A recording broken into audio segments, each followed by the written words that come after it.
ரொம்ப பத்திரமாவும் பாதுகாப்பாகவும் வைக்கணும். ஆனால் நாங்கள் கடற்கரையெல்லாம் வச்சுருக்கோம். இது வந்து ஃபீல்டு ஹெர்பேரியம். இப்போ இது வந்து நாங்கள் ரிசர்ச் பண்ணுறவங்களுக்கு ப்ரிப்பேர் பண்ணி கொடுக்குறோம். எப்படின்னா இது வந்து ஃபீல்டு ஹெர்பேரியம் சின்னதாக அவங்க எடுத்துகிட்டு போகிறதுக்கு வசதியாக இருக்கும். சில இது வந்து மல்லிகைப்பூ பதியம் போடுற மாதிரி உடைச்சி வச்சா கட் பண்ணி வச்சா வளரும். அது அந்த வகையில் உள்ளது இதெல்லாம். இப்போ இதில் பாதி கட் பண்ணி வச்சு இதிலே கல்டிவேட் பண்ணிக்கலாம், வளரக்கூடும். ஆனால் இப்போ இதை உடைச்சி வச்சா ஈஸியாக வளர்ந்துருமா சார்? வளரும், உடனே வளர்ந்து கொஞ்சம் ஈஸியாக இருக்கும். இது வந்து ஃபஸ்ட்டு நம்ம லேபில் வச்சு கோனிக்கல் ஃப்ளாஸ்கில் மீடியம் போட்டு உற்பத்தி பண்ணணும். ஆமாம், ஹார்வெஸ்ட் பண்ணது சோர்ஸ். ஆமாம், ஹார்வெஸ்ட் பண்ணது இந்த மாதிரி எடுத்து நம்ம ஃபஸ்ட்டு நார்மலான ஒரு பேப்பரில் இந்த மாதிரி வச்சுக்கிற வேண்டியதான். இப்படி வச்சுட்டு இதை க்ளோஸ் பண்ணி வச்சிடணும். வெயில் பத்தினுடைய முழு பகுதியும் தெரியணும். அதாவது இந்த மாதிரி அந்த தாவரத்தினுடைய எந்த ஒரு இலையும் சுருங்கின மாதிரியோ பார்த்தீங்கன்னா இது மாதிரி வந்து கிட்டத்தட்ட ஒரு 1300 டைல் செஞ்சு வச்சுருந்தோம். அந்த அட்டவணைப்படுத்தப்பட்டது இங்கே நம்ம இதில் கல்டிவேட் பண்ணது மட்டும் 1000 பழமையானது. அதாவது 25 ஆண்டுகளுக்கு முன்னால் உள்ள ஹெர்பேரியங்கள். 25 வருஷம் ஆச்சுன்னா சார்? 26 வருஷம் ஆகுது.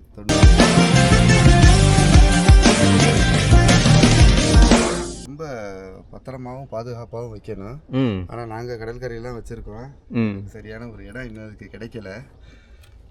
பாதுகாப்பு பண்ண வேண்டிய விஷயம். அந்த ஹெர்பேரியம் ரிசர்ச். சரிங்க சார். இதில் பார்த்தோம்னா இது வந்து ஃபீல்டு ஹெர்பேரியம். இப்போ இது வந்து நாங்கள் ரிசர்ச் பண்ணுறவங்களுக்கு ப்ரிப்பேர் பண்ணி கொடுக்குறோம். எப்படின்னா இது வந்து ஃபீல்டு ஹெர்பேரியம் சின்னதாக அவங்க எடுத்துகிட்டு போகிறதுக்கு வசதியாக இருக்கும். ஃபீல்டில் அவங்களுக்கு ஏற்படக்கூடிய ஏதாவது இந்த ரிசர்ச் சம்மந்தமான டவுட்டை வந்து இது கிளியர் பண்ணிக்கலாம். இதை வச்சு இது பேக்கில் வச்சு லைட்டாக எடுத்துகிட்டு போயிடலாம். நீங்கள் கேட்ட மாதிரி இந்த ரேர் ஸ்பீசிஸ் எல்லாம் இதெல்லாம் வந்து ரொம்ப அரிதானது இது சார். ஆமாம், இதெல்லாம் வந்து அவங்க ரெக்வெஸ்ட் பண்ணி கேட்பாங்க என்ன சார், இந்த மாதிரி இந்த ஸ்பீசிஸ் மட்டும் எங்களுக்கு எடுத்தாங்கன்னு கேட்பாங்களா? இல்லை, இது எங்களுக்கு உற்பத்தி பண்ணி தாங்கன்னு கேட்பாங்க. நாங்கள் அதை வந்து சீடை கலெக்ட் பண்ணி அதை க்ரோ பண்ணி அவங்களுக்கு கொடுப்போம். ஓ, இப்போ இது வந்துட்டு நீங்கள் அவங்க கேட்ட உடனே இதுக்கான சீடை நீங்கள் எடுத்து கல்டிவேட் பண்ணுவீங்க தான் கொடுக்குறது. அந்த மாதிரி தான் நடக்கும். எல்லாத்துக்குமே சீடை வச்சு நீங்கள் கல்டிவேட் பண்ணிட முடியும் சார்? தாவரங்களுக்கும் வந்து கடற்பாசியில் அனைத்து இதுக்கும் வந்து சீடு இருக்கு. சில இது வந்து அந்த சீடை வந்து சயின்ஸில் வந்து ஸ்போர் பிளான்ட் அப்படின்னு சொல்லுவாங்க. அந்த விதைகள் வந்து அதுலேயே இருக்கும். அதை எடுத்தும் ரெடி பண்ணலாம். சில இது வந்து மல்லிகைப்பூ பதியம் போடுற மாதிரி உடைச்சி வச்சா கட் பண்ணி வச்சா வளரும். அது அந்த வகையில் உள்ளது இதெல்லாம். இப்போ இதில் பாதி கட் பண்ணி வச்சு இதிலே கல்டிவேட் பண்ணிக்கலாம், வளரக்கூடியது. இது ரிசர்ச் ஹெர்பேரியம். ரிசர்ச் ஹெர்பேரியம் இது வந்து ரிசர்ச், இது வந்து ஃபீல்டு ஹெர்பேரியம். இது ஃபீல்டு ஹெர்பேரியம் என்ன அர்த்தம்னா இதை நீங்கள் எளிமையாக ஒரு சின்ன பையில் வச்சு நீங்கள் எடுத்துகிட்டு போய்க்கலாம். ஒரு ரிசர்ச் பண்ண ஒரு சீஷோர் போகிறீங்க, இல்லை வேறு ஏதாவது ஒரு ஊர் வேறு மாநிலத்தில் போய் நீங்கள் ஏதாவது கலெக்ட் பண்ண போகிறீங்கன்னா இந்த மாதிரி இதை கையில் வச்சுக்கிட்டு இதில் நேமெல்லாம் இருக்கும். அது உங்களுக்கு ரொம்ப யூஸ்ஃபுல்லாக இருக்கும். இது ஃபோட்டோ விட இது வந்து ரொம்ப அப்போ அவங்க எடுத்து தொட்டு கூட பார்த்துக்கலாம். இதையும் மேட்ச் பண்ணி கூட பார்க்கலாம். ஒரு இடத்துல போய் இப்போ நம்ம இதை பற்றி நம்ம தெளிவாக சொல்ல போகிறோம் அப்படின்னா இது ரொம்ப யூஸ்ஃபுல்லாக இருக்கும். இதில் வந்து இதுக்கு சீடும் இருக்கும். ஆனால் இப்போ இதை உடைச்சி வச்சா ஈஸியாக வளர்ந்துருமா சார்? வளரும், உடனே வளர்ந்து கொஞ்சம் ஈஸியாக இருக்கும். இது வந்து ஃபஸ்ட்டு நம்ம லேபில் வச்சு கோனிக்கல் ஃப்ளாஸ்கில் மீடியம் போட்டு உற்பத்தி பண்ணணும். பண்ணி அதை வந்து நம்ம கடலில் கொண்டு வந்துட்டோம்னா அது வந்து வேகமாக வளர ஆரம்பிச்சிடும். அதான் சார். இப்போ இந்த சீட் இருக்குல்ல சார், சீட்ல இருந்து அந்த பாசியை உருவாக்குறதுக்கும் இதுல இருந்து பாசியை உருவாக்குறதுக்கும் எவ்வளவு டிஃபரன்ஸ் சார் கிடைக்கும்? இருந்து பண்றது லேட் ஆகும். சீடுல இருந்து அதை கட் பண்ணி வச்சோம்னா வேகமா வந்துடும். இப்போ அடுத்தது வந்து நம்ம இந்த ஹெர்பேரியம் நாங்கள் எப்படி உருவாக்குறோம், அதுக்கு ஃபர்ஸ்ட் ப்ராசஸ் என்னன்னு பார்ப்போம். ஃபஸ்ட்டு நாங்கள் இப்போ எங்களுடைய இதில் உற்பத்தி ஆகி ஹார்வெஸ்ட் ஆகின சீவீட்ஸ் இது. ஆமாம், ஹார்வெஸ்ட் பண்ணது சோர்ஸு. ஆமாம், ஹார்வெஸ்ட் பண்ணது இந்த மாதிரி எடுத்து நம்ம ஃபஸ்ட்டு நார்மலான ஒரு பேப்பரில் இந்த மாதிரி வச்சுக்கிற வேண்டியதான். இப்படி வச்சுட்டு இதை க்ளோஸ் பண்ணி வச்சிடணும். வெயில் படக்கூடாதா சார்? ஆமாம், க்ளோஸ் பண்ணி வச்சுட்டா அப்படியே வந்து ஒரு 2 நாள் ஆகினதுக்கப்புறம் இந்த ஈரமெல்லாம் உறிஞ்சிடும். இந்த அட்டை உறிஞ்சிடும். அட்டை எடுத்துரும், ஈரத்தை எடுத்துட்டு அதுக்கப்புறம் இதை ஓப்பன் பண்ணி பார்த்தோம்னா இந்த மாதிரி ட்ரை ஆகி வரும். ஸோ இந்த அட்டையிலேருந்து எடுத்த சாம்பிள் இந்த மாதிரி ட்ரை ஆகி வரும். இதை வந்து நாம் ப்ராப்பராக வந்து ஹெர்பேரியம் ஷீட் வாங்கிக்கலாம். சீவீட்ஸுக்கு வந்து ஹெர்பேரியம் சீட் வந்து சரியாக செட் ஆக மாட்டேங்குது. ஏன்னா இதில் வந்து சால்ட் கண்டென்ட் மற்ற எலிமெண்ட்ஸ்லாம் இருக்கிறதுனால அந்த பேப்பரை வந்து கொஞ்சம் அரிச்சிடும். அதுக்குன்னே தனியாக சீட் இருக்குன்னு சார்? ஆமாம், ஹெர்பேரியம் சீட் இருக்குது. அதனால நாங்கள் இந்த மாதிரி அட்டை வாங்கிக்கிறது. கொஞ்சம் ஹார்டான அட்டை. எவ்வளோக்கு ஹார்டான அட்டை வைக்கிறோமோ அவ்வளோக்கு ரொம்ப நாள் இருக்கும். இந்த மாதிரி அட்டையில் இதை வந்து நம்ம ஃபிக்ஸ் பண்ணிக்கிறோம். வச்சுட்டு இது மேலே நல்லா இந்த இதை, அதாவது இந்த ஹெர்பேரியம் அப்படிங்கிறதுக்கு ஃபார்முலா என்னென்னா, ஒரு தாவரத்தினுடைய முழு பகுதியும் தெரியணும். அதாவது இந்த மாதிரி அந்த தாவரத்தினுடைய எந்த ஒரு இலையும் சுருங்கின மாதிரியோ இல்லை ஒரு இலைக்கு மேலே வந்து ஒரு இலையை வச்சு நம்ம வந்து ப்ரெஸ் பண்ணிடக்கூடாது. இது வந்து ஹெர்பேரியத்துக்குள்ள ரூல்ஸ் அது.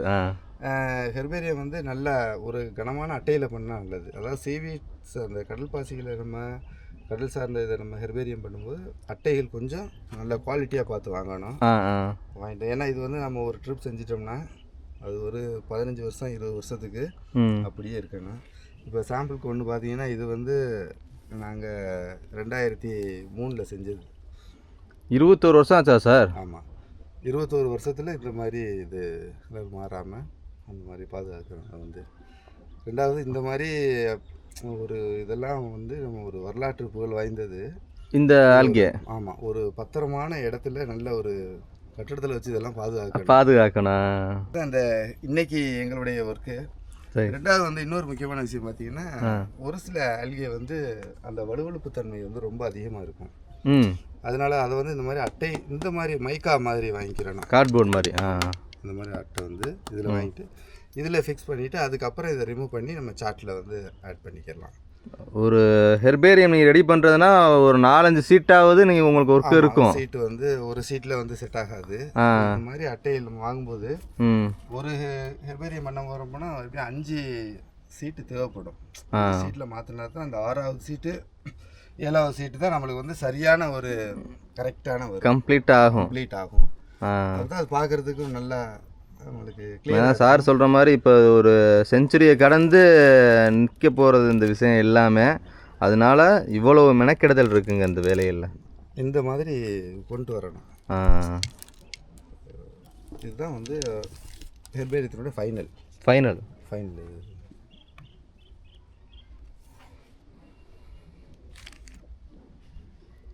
இது நேரடியாக ஃபீல்டுலேயே பார்த்துட்டு இருக்கீங்க எல்லாம். ஆமாம் சார். ஒரு பெரிய ஒரு இதுலேயோ இல்லாமல் கரையிலே என்ன செய்கிறோமோ ஒர்க்கு இந்த மாதிரி வரணும். இதுதான் ஒரு முழுமையான ஒரு ஹெர்பேரியம். இந்த ஹெர்பேரியங்கிறது எல்லாரும் பார்ப்பாங்க. நிறைய பேர் இதை வச்சு இதனுடைய பெயர்கள் அடையாளப்படுத்துவாங்க. அப்போ அவங்களுக்கு இந்த மாதிரி கிளியராக இருந்தால் அது நேச்சுரலாகவும் இருக்கணும். ஒரு வெளுத்தது மாதிரியோ கலர் போன மாதிரியோ இருக்கக்கூடாது. அது ஒரு சரியாக இருக்காது. ரொம்ப லைவாக இருக்குது சார் பார்க்குறதுக்கு. இது எல்லாமே தத்ரூபமாக இருக்கும். ஆமாம் சார். இதெல்லாம் எடுத்து இப்போ ஒரு 21 வருஷம் ஆச்சுன்னு சொன்னால் நம்பவே முடியாது. இன்னைக்கு இது தண்ணிக்குள்ளே போட்டாலும் இன்னைக்கு தான் அது முளைச்ச மாதிரி இருக்கிற பாருங்களேன். அவ்வளோ சூப்பராக இருக்கு. இதெல்லாம் ஆராய்ச்சித்துறை மாணவர்களுக்காக அவங்களுடைய ஆராய்ச்சியில் வந்து நம்ம நாட்டு மாணவர்கள் வந்து இன்னும் நிறைய கண்டுபிடிக்கணும். அவங்க இதுக்கான ஒரு உதவியை நாம் வந்து செஞ்சு வைக்கிறோம். அதாவது முன்கூட்டியே ஒரு பணியை வந்து இதில் ஆராய்ச்சிகள் இதில் தான் நடக்க போகுது, இது வந்து தேவையான ஒரு விஷயமா இருக்குது, இதில் படிக்கிறாங்க நிறைய, அவங்களுடைய நாலேஜுக்கு அந்த மாதிரி சில விஷயங்களை கண்டுபிடிப்பாங்க. அவங்க கண்டுபிடிக்கக்கூடிய நேரத்தில் இதெல்லாம் அவங்களுக்கு ரொம்ப பயனுள்ளதாக இருக்கும். 1300 இது பாட்டு இது மாதிரி சமீபத்தில் வந்து இந்த இப்போ போன மாதம் வந்த புயலில் இந்த கடற்கரை ஓரத்தில் இருந்ததில் கிட்டத்தட்ட ஓரளவுக்கு எல்லாம் முக்கால்வாசி போயிருச்சு, அழிஞ்சிருச்சு மழையில். எல்லாம் மிச்சம் இருக்கிறது இப்போ இவ்வளோ இருக்குது. ஆமாம், இது மறுபடியும் நாங்கள் உருவாக்கணும். இதை அந்த 1300 ஸ்பீசிஸ் திரும்ப நீங்கள் கொஞ்சம் கொஞ்சமாக எடுத்து பண்ணணும். இதில் ஒரு ஸ்பீசிஸ் பார்த்தீங்கன்னா இது வந்து 1998 பண்ணது. இது அதுவா சார்? 1998 பண்ண சீவிட்ஸ். இது 1998. இது எதுக்காக சார் பயன்படுது? இது வந்து நம்ம உணவு பயன்பாட்டுக்குள்ளது தான். இது வந்து பச்சை நிற பாசி வகையை சார்ந்தது. 1998. இப்போ இதுக்கு வயசு என்ன ஆகுதுன்னு கனெக்ட் பண்ணி பாருங்க. கிட்டத்தட்ட 26. ஆமாம், 26 வயசுக்கிட்ட ஆக போகுது. இருந்துச்சுன்னா வரிசையுமே வந்து மிக பழமையானது. அதாவது 25 ஆண்டுகளுக்கு முன்னால் உள்ள ஹெர்பேரியங்கள். 25 வருஷம் ஆச்சுன்னா சார்? 26 வருஷம் ஆகுது. 98, 99, 99 அதெல்லாம் வந்து 2000, அதாவது 98 இருந்து 2001 வரைக்கும் உள்ளது. இதெல்லாம் இதெல்லாம் இப்போ இது பண்ணி கிளியர் பண்ணணும். திரும்ப பண்ணணும் சார். பண்ணணும், புதுசாக பண்ணணும். ரொம்ப நன்றி சார், உங்கள் டைமுக்கு ரொம்ப ரொம்ப நன்றி சார். நம்மளிடம் சுவையான ராமேஸ்வர கருவாடு மற்றும் கடலில் கிடைக்கிற சங்கு, முத்து போன்ற பொருட்கள் எல்லாமே நம்ம வெப்சைட்டில் நீங்கள் ஆன்லைன்லேயே வாங்கிக்கலாம். www.peppyfishing.com